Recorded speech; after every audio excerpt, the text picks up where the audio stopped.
Hi everyone, welcome back to another tutorial from Wake&Tech. Today in this video, I'm going to show you how to add or change your profile picture on Etsy.com. First of all, launch open a web browser on your device like you normally do and type in Etsy.com in the URL box and search. Once you do that, you'll find yourself in the official website for Etsy.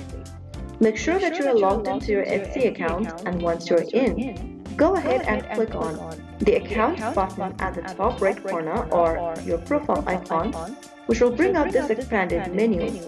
Now click on View Your Profile from the option. Inside View Your Profile section, click on Edit Public Profile.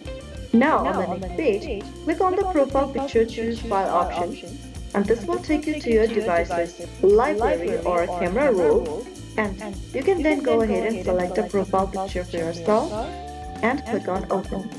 Soon after you do that, a profile picture will be uploaded or added. Now, scroll all the way down and click on Save Changes, and you have successfully uploaded or added a profile picture on your Etsy.com account.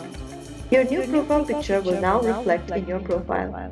If you found the video helpful, don't forget to like, share, and subscribe to our channel. I will be back again in the next episode. Thank you for watching.